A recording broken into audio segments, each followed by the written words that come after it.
Muy bien, bienvenidos al módulo uno, redes hoy. Estamos en el CCNA 1 y vamos a ver el contenido correspondiente a este módulo que abarca del 1 al 3.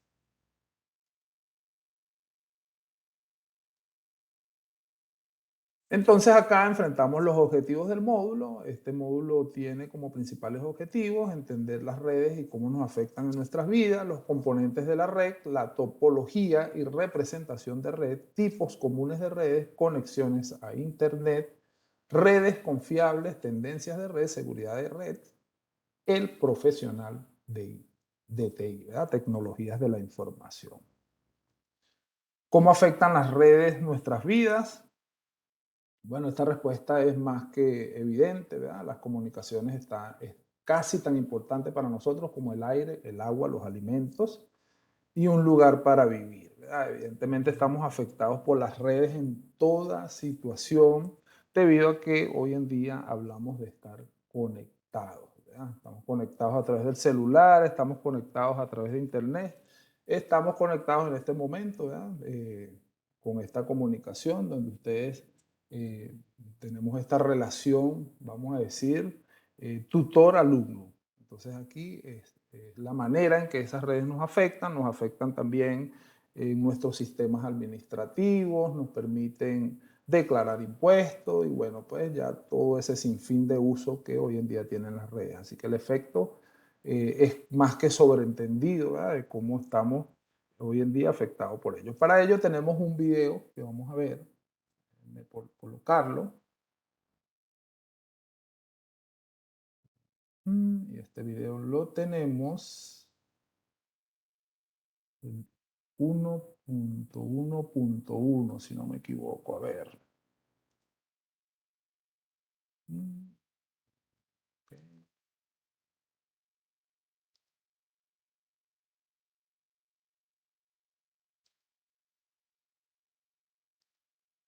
Mm,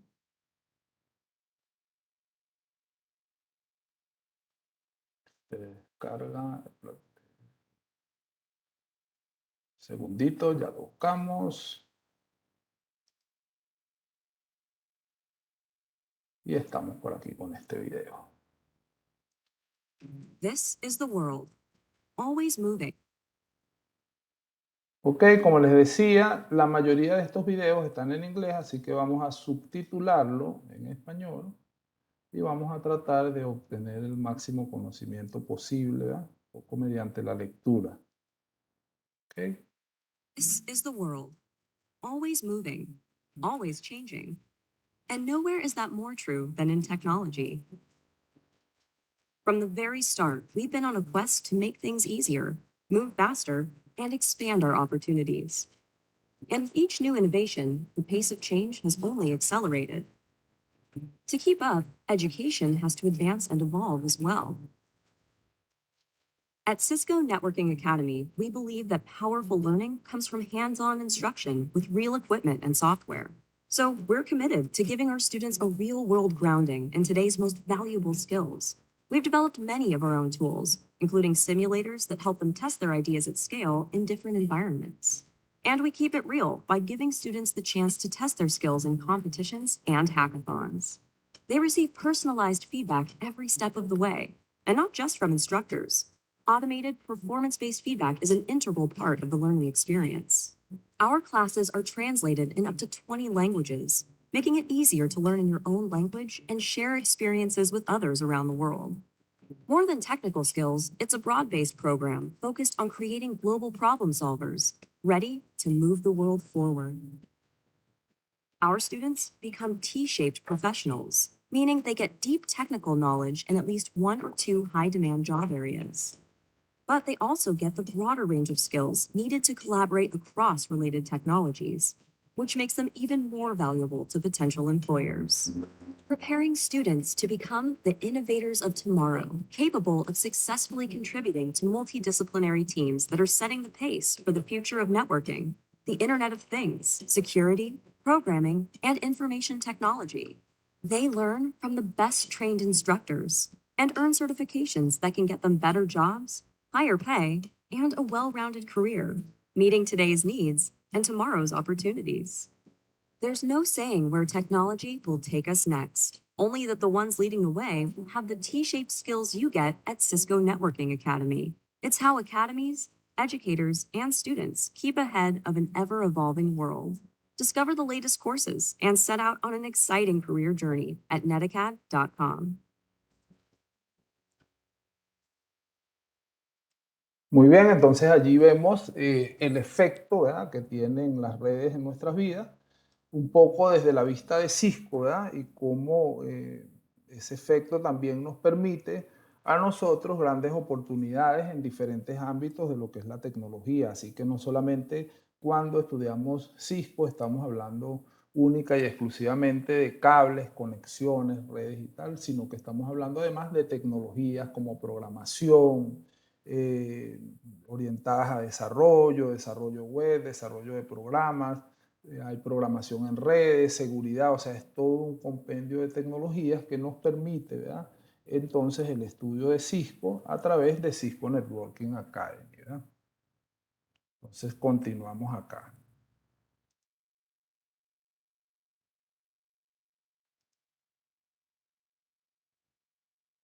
Ok, este ya lo vimos.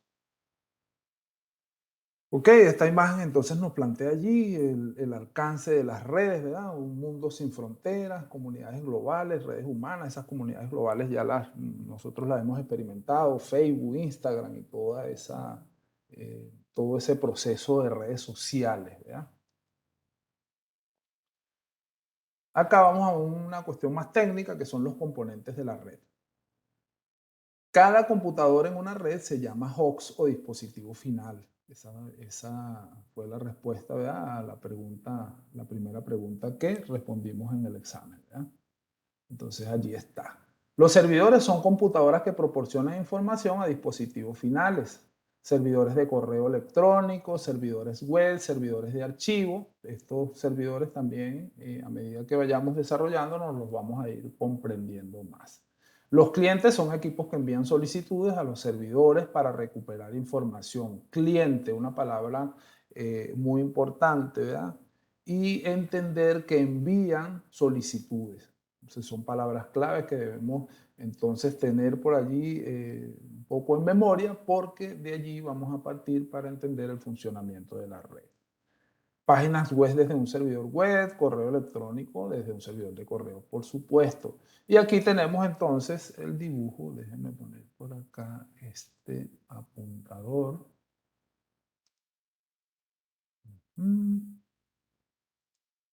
Tenemos entonces por acá el primer concepto de red, si bien se quiere, o vamos a decir una red pequeña, ¿no?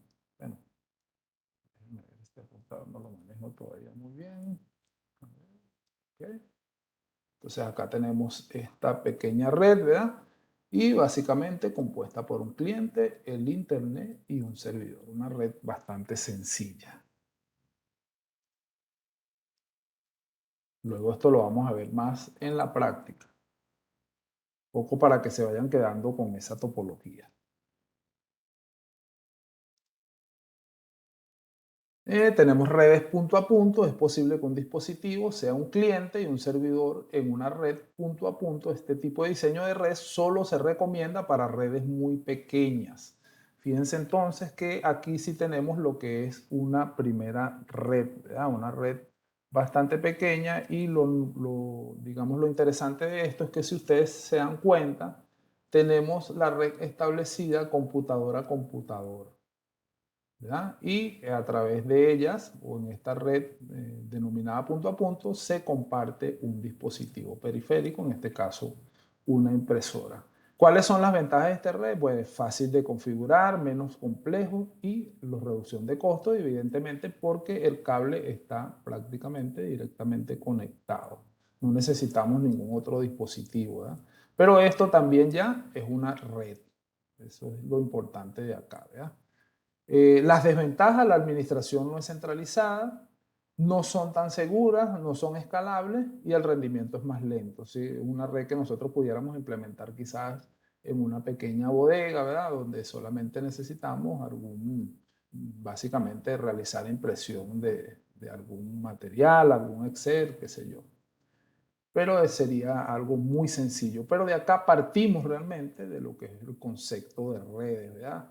Nosotros entonces tenemos como concepto que son dispositivos que se unifican con la finalidad de compartir archivos o algún dispositivo periférico.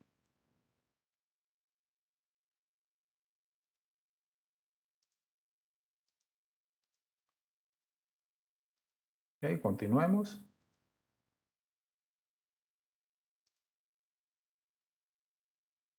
Ahora bien, si tenemos un concepto distinto que son los dispositivos finales. Un dispositivo final es el punto donde un mensaje se origina o se recibe. Los datos se originan con un dispositivo final, fluyen por la red y llegan a dispositivo final. Entonces, si nosotros interpretamos este dispositivo final, nos vamos a dar cuenta, ¿verdad? Acá, esto se me quedó, este se me quedó. Ok, nosotros tenemos entonces dispositivos finales y tenemos distintos dispositivos finales. Vamos a ver, por acá necesito cambiar.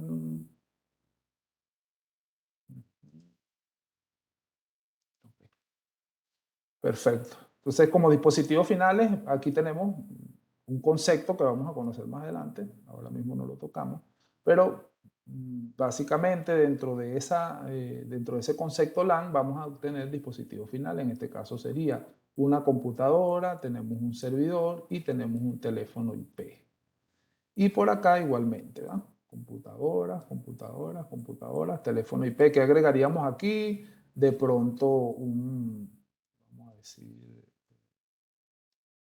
qué sé yo, pudiera ser, vamos a suponer que este dibujito fuera un celular, cualquier dispositivo inalámbrico, una cámara IP, qué sé yo, hoy en día puede ser la apertura de la puerta, ¿verdad? Que está conectada a la puerta como tal. Entonces ya una nevera, una cocina son dispositivos finales, ¿verdad? Interesante, ¿verdad? Porque nosotros aquí el término dispositivos finales también pudiéramos decir, y aquí pudiéramos cometer el error, ¿verdad? Con lo que es un host, ¿verdad? Y la diferencia que un host es cualquier dispositivo en la red. En este caso, cualquier dispositivo, ¿verdad? Host.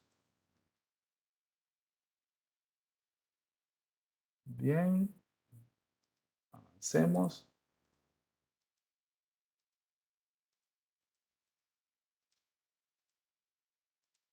Digamos que toda esta parte son terminologías básicas.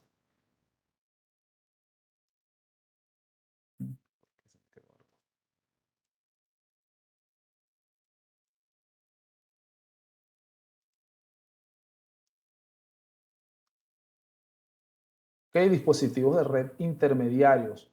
Un dispositivo intermediario interconecta dispositivos finales. Nos quedamos con ese concepto y los vemos acá porque una imagen dice más que 1000 palabras. Dispositivos intermediarios. Entonces ya estamos hablando de router inalámbrico. ¿Verdad? Router inalámbrico, LAN, un switch normal, router, un firewall, ¿verdad?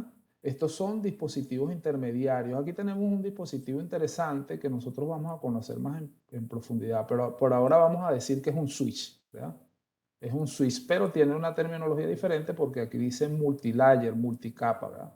Pero ahora mismo vamos a verlo desde el punto de vista de dispositivo intermediario. Entonces, la gestión de los datos a medida que fluyen a través de una red también es la función de un dispositivo intermediario que incluye volver a generar y transmitir la señal de datos, mantener información sobre qué vías existen en la red, notificar a otros dispositivos los errores y las fallas de comunicación. Esto nosotros, básicamente el tema central nuestro en redes ahora mismo va a ser comprender cómo estos dispositivos intermediarios entonces establecen comunicación. ¿Cómo se establece comunicación entre el router y el switch? ¿Cómo se establece la comunicación entre un switch y un router wireless? ¿Verdad? ¿Qué funciones tiene el firewall? Todo eso nosotros en el estudio del CCNA lo vamos a ver dispositivo a dispositivo prácticamente. Avanzo. Medios de red. Esto es interesantísimo. Aquí voy a tratar de detenerme un poco porque el conocimiento de medios de red les va a permitir a ustedes seleccionar, vamos a decir, las vías desde el punto de vista físico para que haya la comunicación, para que haya la fluidez de datos. Y es que aquí hay mucha mitología que nosotros necesitamos comprender. Por ejemplo, nosotros aquí vemos simple y llanamente imágenes y vemos que son imágenes bien significativas, ¿verdad? La comunicación a través de una red se efectúa a través de un medio que permite que un mensaje viaje desde el origen hacia el destino. Aquí entra un poco en concepto algo que no tocamos en principio, pero que les voy a aclarar, y es el principio de comunicación, ¿verdad? Donde nosotros tenemos un emisor, un medio y un receptor, ¿verdad? Esto es, digamos, el concepto más básico de comunicaciones. Alguien habla, ¿verdad? Una persona habla, suponiendo esto fuese una persona. Esa persona emite la voz, ¿verdad? Esa voz viaja a través del aire y la otra persona recibe eso, ¿verdad? Entonces aquí se da ese pequeño proceso de comunicación. Este proceso nosotros lo vamos a ver analógicamente en las redes, ¿verdad? Vamos a tener a alguien que va a enviar una solicitud, se recuerdan que les hablaba de lo que era el cliente, ¿verdad? Entonces el cliente va a enviar una solicitud, esa solicitud va a ir a través de un medio y va a haber alguien que le responda, en este caso un servidor, o como vieron en la red más sencilla, otro computador. Ahora bien, nosotros aquí específicamente nos vamos a centrar en los medios, pero vamos a verlo un poquitico más allá de lo que es simplemente un cable, ¿verdad? Y un poco porque a mí sí me gustaría que ustedes cuando estén en el campo no me les vayan a engañar con esto y entiendan bien que no solamente porque un cable esté enrollado con otro, en el caso de este, ¿verdad? Un twister pipe eh, se llama, ¿verdad? O un cable enrollado, por decirlo en nuestros términos. No es solamente eso, ¿verdad? Sino que estos cables hoy en día nosotros debemos de una manera un poco más profesional conocer la composición de esos cables. Así que es un tema también de investigación por parte de ustedes porque cuando ustedes empiecen a analizar un cable se van a dar cuenta que hay una cantidad de propiedades que inciden en la comunicación de ese cable. Por ejemplo, una de las mitologías y yo digo mitología más utilizada es el famoso nivel del cable, ¿verdad? Nosotros hablamos por ahí, no, yo voy a comprar un cable nivel 6, porque nivel 6 es más rápido, porque nivel 6 me va a dar una solución. Eso es la realidad, eso es la verdad. En verdad el nivel 6 debería hacer eso, pero ¿qué pasa en la realidad? Cuando ustedes compran un cable, ustedes tienen que estar claros, ¿verdad? Y si es posible preguntar o tocar el cable y conocer la propiedad en sí que compone ese cable, porque hay un material, ¿verdad? Que digamos el fabricante, un poco para rendir más el cobre, hace una mezcla de ese cobre y entonces se le agrega un componente de aleación tipo aluminio. Ese componente de aleación incide en el tiempo de duración de ese cable, entonces también incide en la garantía que ustedes le den a un cliente final. Por ejemplo, y aquí me voy a números y me voy a ir a la vida, ¿verdad? De una persona que trabaje por su cuenta. A lo mejor no es el caso de ustedes, a lo mejor ustedes están allí en una empresa, van a trabajar, pero quizás en algún momento de su vida ustedes decidan emprender una empresa. Y entonces ustedes van a decir, ¿cómo cobro yo por instalar un cable? Porque un cable mide 1 metro y ese metro nada más lo voy a poner desde donde sale hasta el switch. Voy a extender ese cable para crear esa comunicación. Entonces, pero hay un cable que sale desde ese punto y va a 80 metros. Y yo digo, bueno, no es lo mismo 80 metros que 5 metros. Bueno, aquí estandarizamos y decimos, esto se cobra por punto, pero ¿qué es un punto? ¿Verdad? Entonces el punto va a ser la extensión de ese cable desde donde sale hasta donde llega. O sea, vamos a ponerlo desde un switch a un computador. Allí hay un punto y eso tiene un valor. Ahora bien, no solamente el valor, sino que le voy a dar yo al cliente en contra de ese valor. Porque resulta, amigos míos, que un punto puede costar $5 o puede costar $240. Y ustedes dicen, pues eso es una locura. ¿Quién va a pagar quién va a pagar un punto de red en $240? Señores, hay quien los paga y hay quien paga más. Porque aquí nosotros debemos entonces ofrecer una garantía sobre esa estructura. Esa estructura se garantiza por un mínimo de 20 años. ¿Cómo ustedes garantizan esa estructura por un mínimo de 20 años? Asegurándose de que el cable que están utilizando es de una calidad premium, ¿verdad? Una excelente calidad. Entonces, el componente de ese cable, eh, digamos, es influyente para que ustedes den esa garantía. Entonces yo digo, bueno, yo estoy utilizando un cable, por decir una marca Verden, que ese cable tiene una consistencia 100% cobre y podemos hacerle el examen, podemos revisarlo y créanme que una persona que les va a pagar a ustedes $120, $220 por punto, le va a hacer la prueba. Aquí es donde entra en juego lo que llaman certificación, que mucha gente dice, no hombre, ¿qué va? Tú pon el cable y eso lo conectas y funciona. Sí, es cierto, lo conectas y funciona, pero eso no tiene ningún tipo de garantía. No tiene ninguna probabilidad de que ese cable conserve esa vida útil de 20 años mínimo que debería tener un cable de cobre. ¿Por qué? Porque el cable que ustedes compraron o que compramos entonces tenía en el mejor de los casos, un 60% de cobre y tenía un 40% de aleación. Y digo en el mejor de los casos, porque ustedes van a conseguir cable por allí que se van a dar cuenta que si lo friccionan, lo tratan de doblar, va a aparecer un hilo de coser. Y ese cable, pues evidentemente, yo diría que 80% de aleación y un 20% cobre. Así que, ¿qué garantía le puedo ya dar yo a ese cable? ¿Cómo puedo decirle yo a mi cliente que su cámara está fallando porque el cable que le puse un cable malo? Y esto pasa y lo he visto muchísimas veces, ¿verdad? En el caso de cámaras, en el caso de telefonía IP también pasa, ¿verdad? Porque es muy baja la calidad del cable.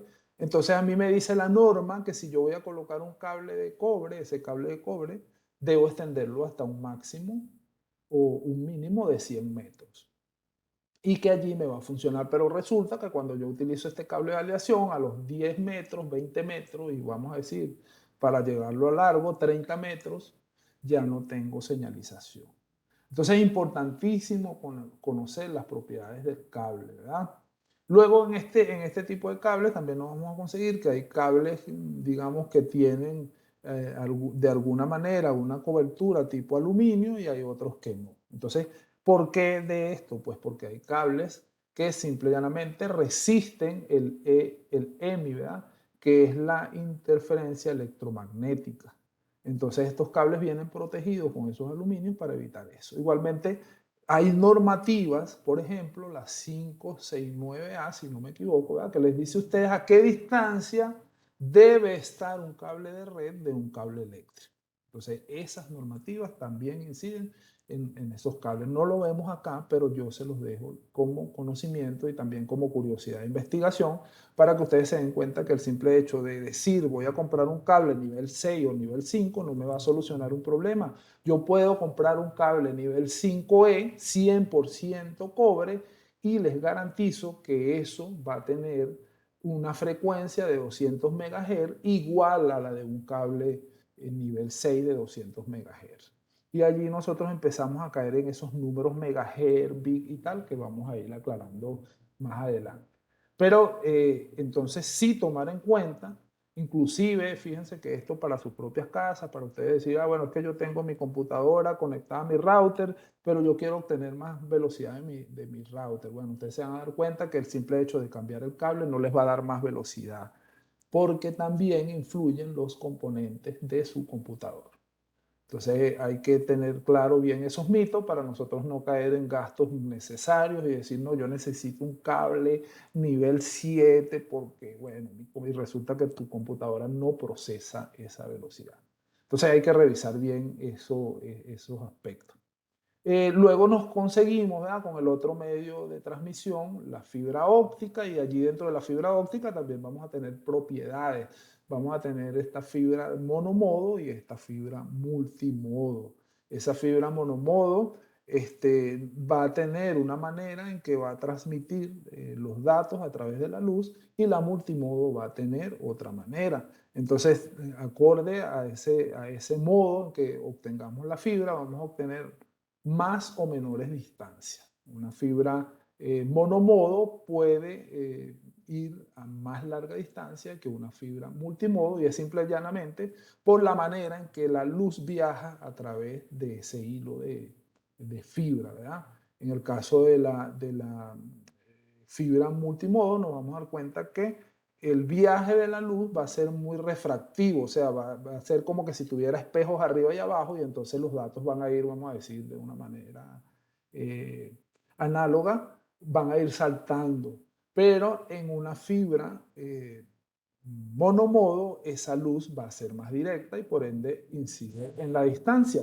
Y finalmente acá en estos medios nos vamos a conseguir los medios wireless, ¿verdad? Que también tienen una gran cantidad de propiedades, como es el hecho, ¿verdad? De que tenemos bandas de 2.4 y 5.7. También hoy en día vemos que la tecnología wireless ha logrado velocidades más allá de los primeros 150 MHz en que inició prácticamente la carrera por obtener señales a través del aire, ¿verdad? Porque de esa manera es que trabaja el wireless y hoy tenemos entonces velocidades de 860 y algo megahertz, algo realmente asombroso, ¿verdad? Porque en un momento determinado no pensamos que iba a abarcar esas velocidades. También acá más adelante vamos a ver de qué manera interactuamos con esa tecnología inalámbrica, ¿verdad? Vamos a ver controladores y vamos a ver un sinfín de situaciones, ¿verdad? Que se añaden a lo que es la tecnología inalámbrica. Así que vamos a seguir. Me detuve allí bastante porque me parece que ese conocimiento es esencial para ustedes.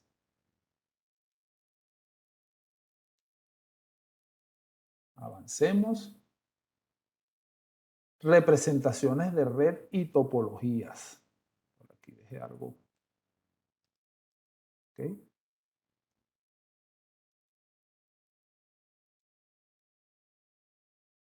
Representaciones de red y topología. Los diagramas de red con frecuencias denominados diagramas de topología utilizan símbolos para representar los dispositivos dentro de la red.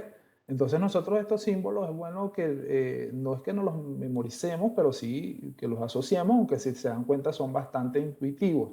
¿Por qué asociarlos? Porque nosotros vamos a ver esto en la práctica, ¿verdad? En el Packet Tracer.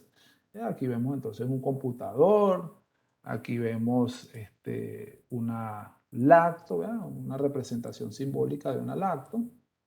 Y a ver, que siempre esta imagencita me cuesta utilizarla.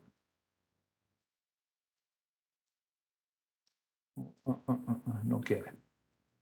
Bueno, yo tengo otro por allí, ya lo voy a colocar. Total que bueno, aquí tenemos entonces la representación de esos dispositivos finales, aquí sí los vemos más claros, ¿verdad? Una impresora, una lacto, una tablet, un teléfono IP, ¿verdad? Y aquí sí se ven más claro también los dispositivos intermediarios que ya habíamos dicho, ¿verdad? Que eran wireless, los switches, perdón, los router wireless, switches, en este caso dos tipos de switches diferentes, pero siguen siendo switches, router y firewall, ¿verdad? Y los medios de transmisión. Entonces digamos que estos son representaciones simbólicas, ¿verdad? Pero es importante conocerlas porque nosotros las vamos a ver, como les decía, en el Packet Tracer. Y acá nos enfrentamos ahora sí a los diagramas, ¿verdad? Los diagramas de topología física ilustran la ubicación física de los dispositivos intermedios y la instalación de cables.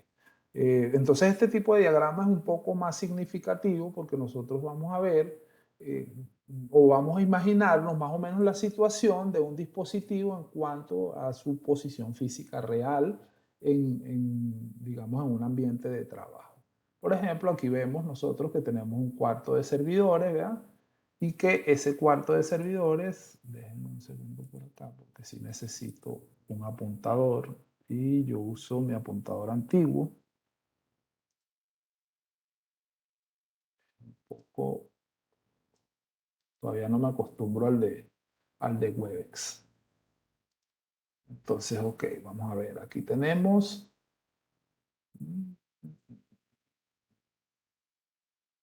Ok, esta me sirve. Vamos a ver. Perfecto. ¿Ves? Entonces aquí tenemos, ¿verdad?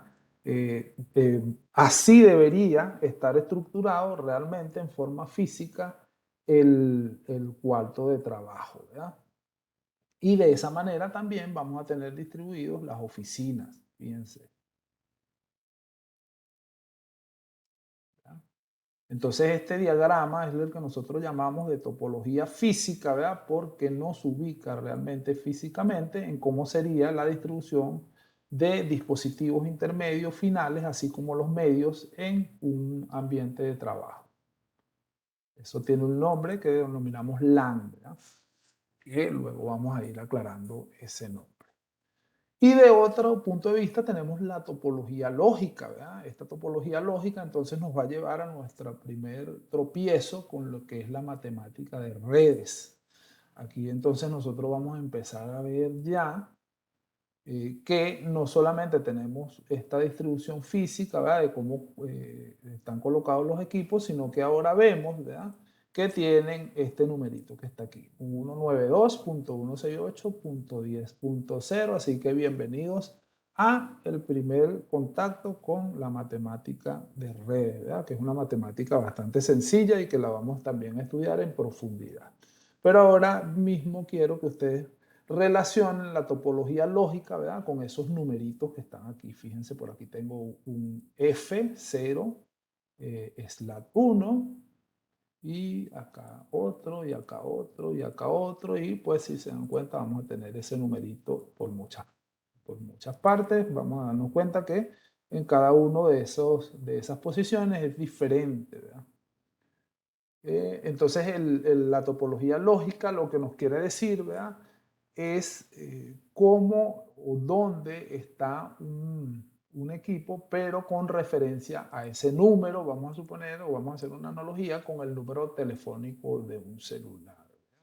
Yo ahora mismo físicamente no sé dónde están ustedes, pero lógicamente yo puedo saber o puedo comunicarme con ustedes si yo tengo el número telefónico de ustedes. Entonces marco su número telefónico indistintamente del lugar donde estén.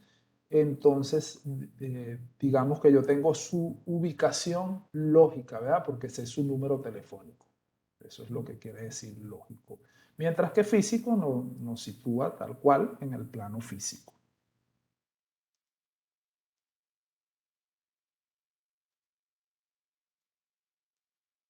Ok, tipos comunes de redes.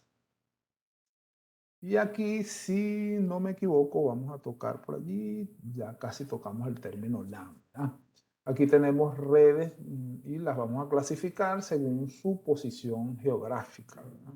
Entonces tenemos acá una red pequeña SOHO, ¿verdad? Que significa Smart Office, Home Office, ¿verdad? Un término que también es utilizado muchísimo porque a veces compramos un router y el router dice, es un router SOHO, ¿no? Smart Office o No Office. Yo creo, en la clase pasada les había hablado un poco de lo que son estas terminologías, que sería bueno, aunque pareciera no importante, yo considero de gran importancia tener o conocer los acrónimos, ¿verdad?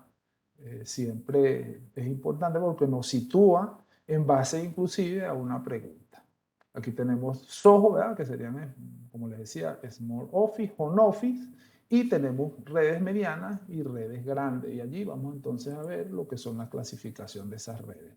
Las redes domésticas pequeñas conectan algunas computadoras entre sí y con Internet.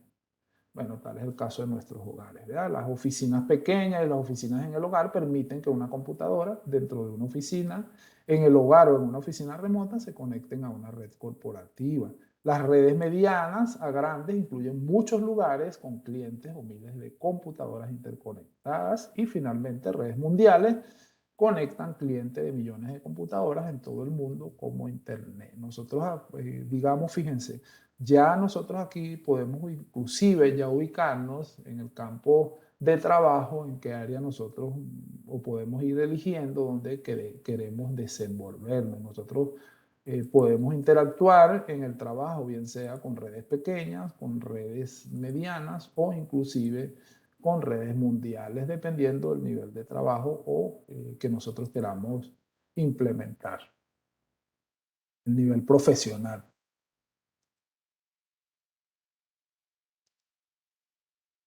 Ok, aquí sí nos empezamos ya lo que les decía, así vamos a aclarar un poco ya lo que es este término, ¿verdad?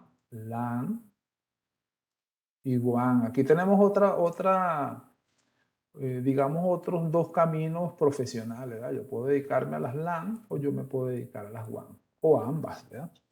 Entonces, las infraestructuras de red pueden variar en gran medida en términos: el tamaño del área que abarcan, la cantidad de usuarios conectados, la cantidad de los tipos de servicios disponibles, el área de responsabilidad y pues los dos tipos comunes son los que nos señala allí como título, que son las LAN y la WAN.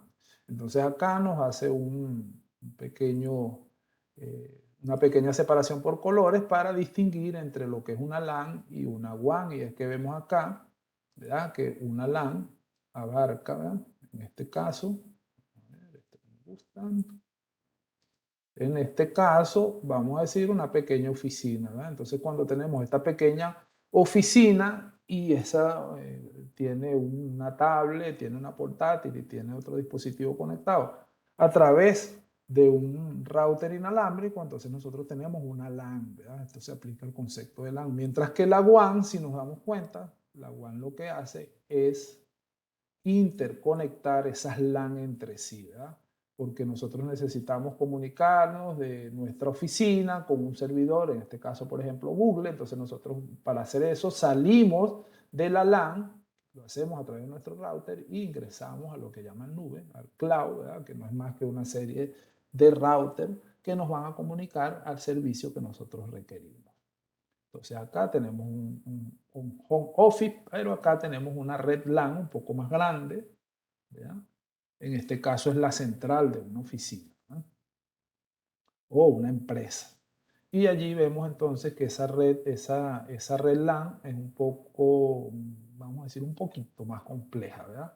Porque abarca otra serie de dispositivos. En este caso tiene digamos, dos capas de dispositivos intermedios y pues acá tenemos los equipos finales. Pero igual están integrados en una oficina central, ¿verdad?, por lo cual son una LAN, y acá también tenemos una oficina a distancia, una branch office, ¿verdad?, que también entonces es una LAN. Entonces, siempre que estemos hablando en la parte física, ¿verdad?, quizás de una empresa o del hogar, estamos hablando de una LAN, y cuando salimos a Internet ya empezamos a hablar de WAN, ¿verdad? Estos son dos fronteras separadas, pero que a su vez no permiten la comunicación. Aquí tendríamos entonces la WAN.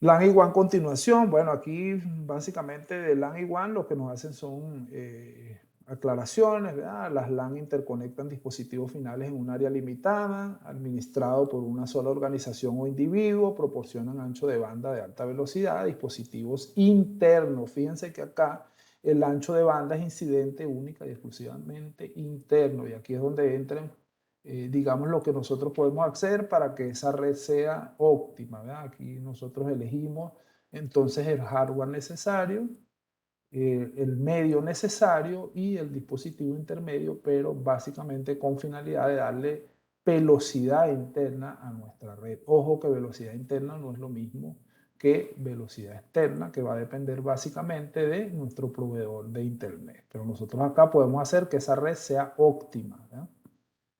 Y por el otro lado tenemos la WAN, ¿verdad?, que interconectan las LAN a amplias áreas geográficas, generalmente administrado por uno o más proveedores de servicios, ISP, ¿verdad?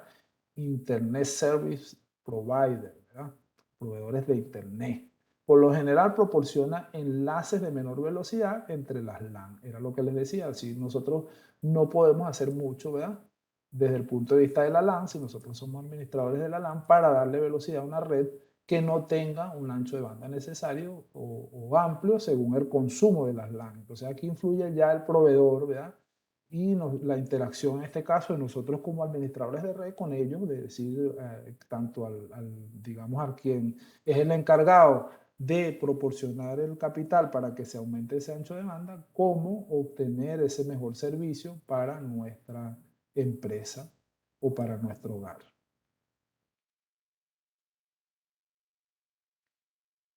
Acá caemos en términos de Internet. Internet es una colección mundial de LAN. ¿Verdad? Entonces, si Internet es una conexión mundial de LAN, es simple y llanamente una WAN o muchas WAN interconectadas, y aquí lo vemos. ¿Verdad? Una imagen dice más que 1000 palabras. Aquí tenemos esa gran Internet, esa WAN llena de montones de dispositivos. ¿Verdad? Las redes LAN se conectan entre sí mediante redes WAN, es lo que vemos acá. ¿Verdad? Estas serían redes LAN. Todas estas. Las WAN pueden usar cables de cobre, cables de fibra óptica y transmisiones inalámbricas. O sea, esas conexiones acá son completamente indiferentes y utilizan distintos medios. Internet no pertenece a una persona. Interesante, esto puede ser una pregunta que le salga en alguna parte. Internet no pertenece a una persona o un grupo. Los siguientes grupos se desarrollaron para ayudar a mantener la estructura de Internet: la IETF, el ICANN y el IAB. Esas terminologías más adelante las vamos a conocer.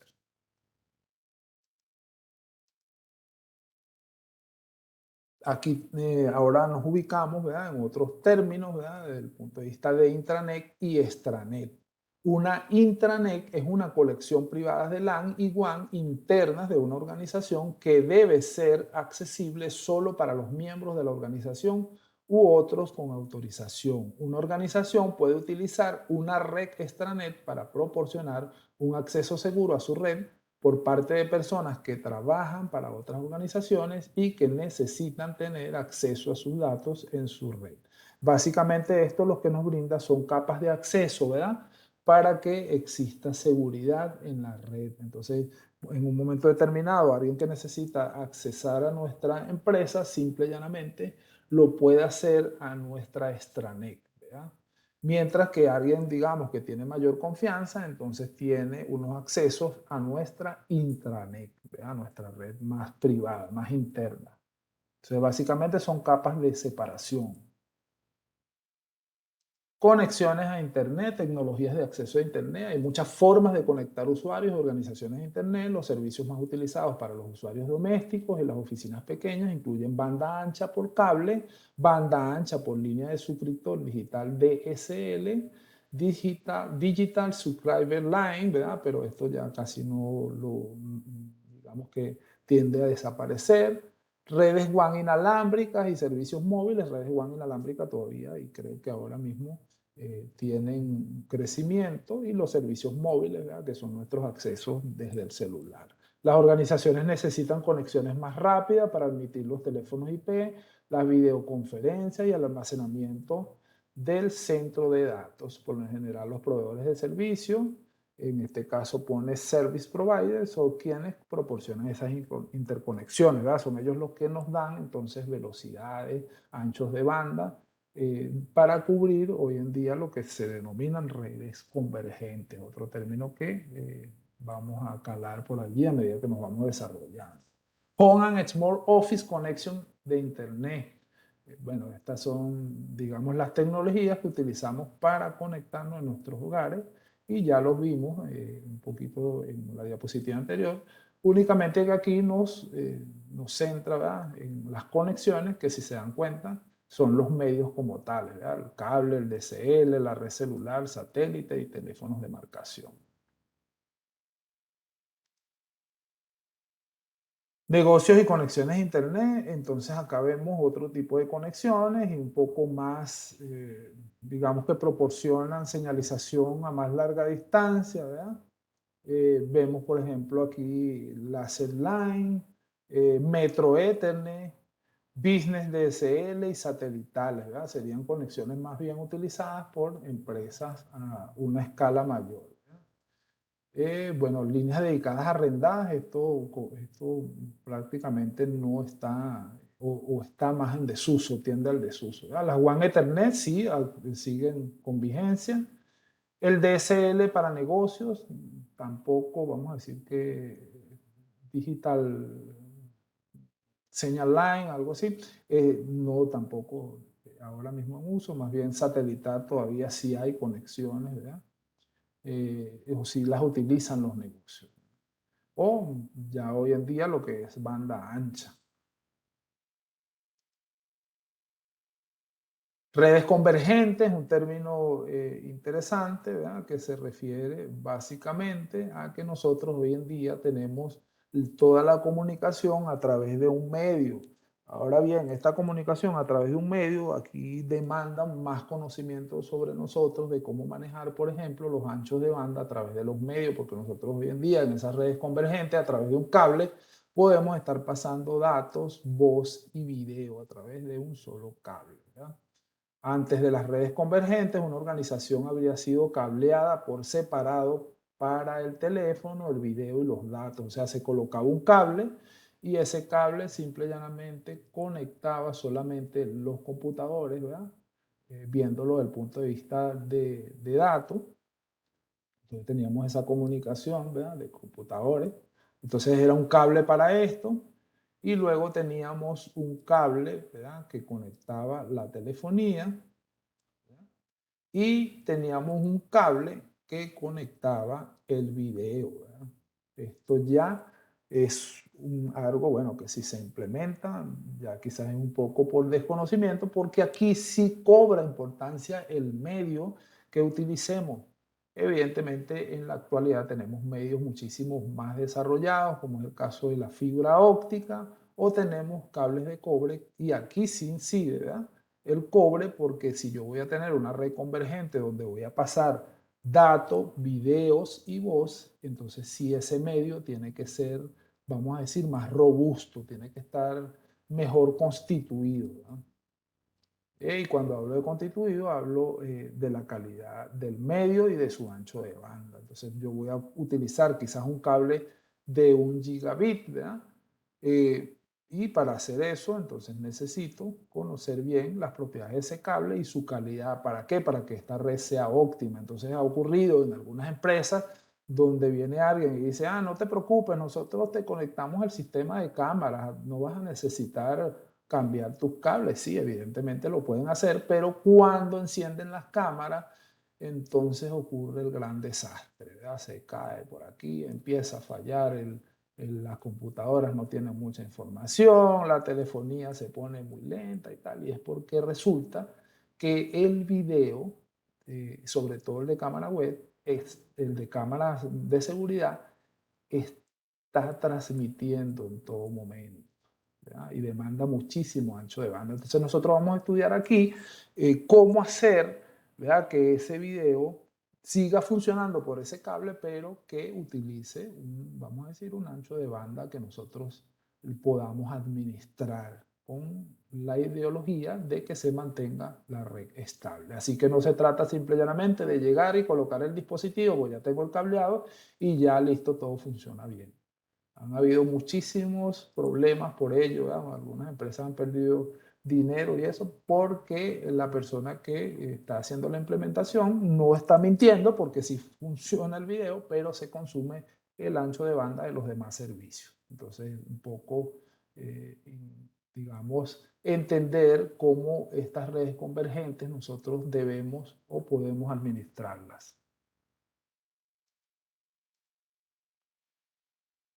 Bueno, la red convergente, ya la vemos acá, lo que hablábamos antes, esa red convergente, básicamente lo que incide, ¿verdad? En la transmisión de esos datos, voz y video.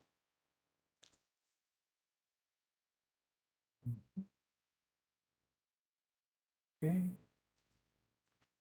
Voy a avanzar al próximo slide. Bien, muchachos, aquí viene un video de descarga e instalar Packet Tracer, así que vámonos a la parte práctica.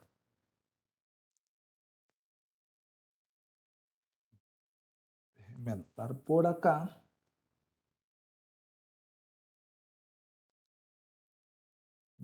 2028. Bueno, con esto finalizamos la clase teórica del día de hoy. Vamos ahora a la parte práctica.